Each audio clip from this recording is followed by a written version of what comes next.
Ladies and gentlemen, hey, hi, how you doing? Welcome back to the channel. Thank you so much for stopping by. The Modern Warfare 2 rifle meta in multiplayer, pretty competitive. I mean, obviously with this TTK, a lot of guns are viable, a lot of guns are competitive in general, but the rifle category, we got so many good options. And today, I wanted to narrow it down to the top 5 best rifles in the game as of right now. So starting first at number 5, I've got the brand new Chimera. We're used to seeing those mid-season weapons be pretty competitive because obviously they drop with store bundles, they drop with challenges that oftentimes promote MP sales.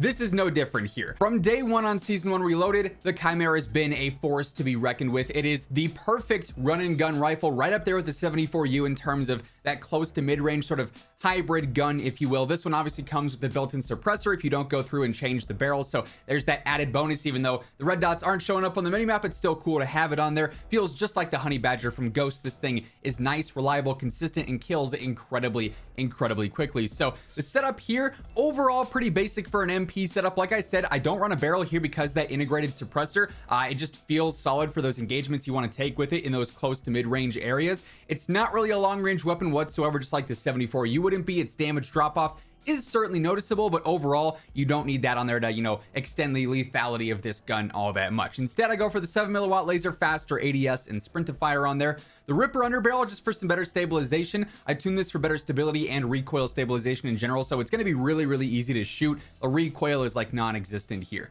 I have started recently running the 45 round mag just for some added insurance. The fire rate's pretty fast, so with 30 you could find yourself reloading in some inconvenient spots. I got the Bruin Flash rear grip on there for that better ADS and sprint to fire just to make it a little bit more aggressive. Then I go for the better sprint to fire, and in this case I do go for the better recoil steadiness. However, if you wanted to, you could tune that for a faster ADS as well. Both would work pretty well in that case. And then lastly, I go for the Ravage 8 stock. This is again mobility based, and I tune this for a faster ADS, then also a better aiming idle stability as well. So overall thing is very easy to use, low recoil, good TTK, and very aggressive for a rifle. Now at number 4, I've got the Kastov 7.62, aka the AK-47 rifle variant here. I mean, this thing, when it comes down to it, just brings the power. The only reason it's not a little bit higher up on my list here is just because it is a tad bit slower. It's one of the heavier rifles in the game, hence why it's also one of the heavier hitting rifles in the game. But that mobility, especially in a game like this with this fast TTK, can hinder it in some, you know, capacity there. But overall, for mid to long range,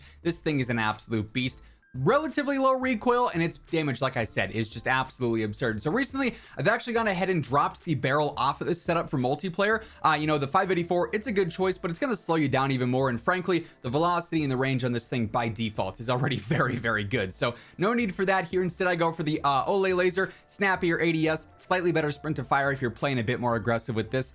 Chrono Mini Pro, your basic blue dot, I tune that for that furthest eye position there, of course. I go for the Demo X2 grip for that better recoil control in general. I tune that for even better stability and even better steadiness on there as well. I got the Ripper underbarrel, same reason as before, just for that better stabilization, which will help out with that recoil pattern as you continue to fire. Tune for even better stability and even more stabilization as well. Then lastly, I go for the Sack and Tread 40 muzzle for the better vertical and horizontal control. You tune that for slightly better gun kick and stabilization. This thing's going to be shooting very straight, and it's going to be shooting nukes because the damage here ridiculously strong. Now, no surprises here on the top 5 list. We got to be talking about the M4, the most reliable gun in the game, the most reliable rifle in the game, I would say, when it comes down to it in terms of just its overall balance. There's nothing bad about this gun. It's not too slow, it's not, you know, too much recoil, it's not too low of damage. It's got good everything, right? So it's just really well balanced in general. So again, I've actually changed up this setup a little bit here. I've actually gone ahead and thrown on the Strike stock, which is actually for better mobility all around.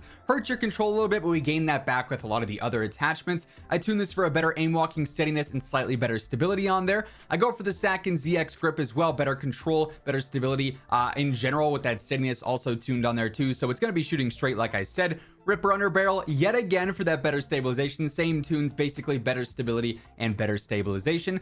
Castle compensator will work just like the Sack and Tread 40 in terms of better horizontal and vertical control there. I tune that for basically max gun kick control, and then also that better stabilization on there too, again to help out with that overall recoil. Then lastly, for the recoil, the range, and the velocity, I got the high tower barrel on there, and I tune this for that slightly better range on there. Then I also go for the slightly better steadiness as well, making this thing one of the easiest guns to use in the game while also keeping its great stats of a very solid TTK. The fire rate will help out with that as well. It's definitely a very aggressive mid to long range rifle. Just a reminder, as we are going through all the setups today, if you guys are new to the channel, every single day I am your one-stop shop for everything that you need to know between MW2, Warzone 2, and DMZ. So feel free to hit that subscribe button, turn on those post notifications, join us ultimately on the road to 1 million subscribers. Also, if you guys enjoy this video, let me know by dropping a like on it as well. And of course, with 2022 coming to a close, you gotta start off 2023 right, and look no further than to do that with gamer advantage glasses. Obviously, you guys see me always wearing these frames. I love my Horizons. They are on all day from the second I sit down here in the office to the second I leave to go to bed. These things are game changers. Obviously, I'm staring at screens all day. If you're working, doing school, playing games, and you're looking at screens all day too, these things are gonna help your headaches get reduced. They're gonna reduce your eye strain. And when you do go to bed at night, you're gonna sleep better because of these as well. So you can wake up feeling nice and refreshed the next day. If you ever want to pick up a pair for yourself, COD MWII has you covered. Link for that will be down in the description below. Now at number 2, I've got the Kastov 74U. Obviously, this is going to play in very similar scenarios to the Chimera, where it is close to mid-range. This to me seems to hit a little bit more consistently over some longer ranges. So if you find yourself rotating and someone's, out there 40, 50 meters away, as opposed to the standard 20, 25, 30, where this gun really thrives, you're still going to be able to have a decent TTK there, whereas the Chimera does feel to drop off a little bit heavier and a little bit more noticeably there. The 74U though, again, it's got the mobility, it's got the damage, also very easy to use in terms of control. So for an SMG AR hybrid, this is the go-to option still in my opinion. So first up here, True Tack rear grip. We're going to tune that for that better sprint to fire and recoil, so we can gain some of that recoil back and capitalize on the mobility benefits of the sprint to fire and ADS that you're already getting out of the attachment itself. Olay laser on there per usual for the better ADS and sprint to fire. The 209 barrel is all mobility based, so we're still gonna be able to fly around while also still having good control here because we do tune for that, and that max ADS speed as well. Castle compensator on here, yet again, same tunes as before, basically with that better gun kick control, better recoil stabilization on there as well. And then lastly, I go for the shark fin underbarrel. That way I can get that free aiming stability basically, and I tune for what is essentially max ADS speed and aim walking speed. The graph here, because there's not really any cons to go off with this attachment, doesn't change too much as you start to tweak and go towards those max values. So really solid there. Overall, this thing is one of the more reliable and heavy hitting close range guns we have. And then lastly, of course, no surprises here. The TAC 56 is my number one go-to here between its control, its damage. It's a little bit slower than say some of the other rifle options, but it's gonna bring the power, it's gonna bring the range as well. So this thing, it's versatile and it is consistent. I love this thing. It's by far my favorite gun in the game. So first up here, I do have the combat grip. This is recoil based. I tune this for slightly better steadiness, slightly better aiming idle stability on there as well.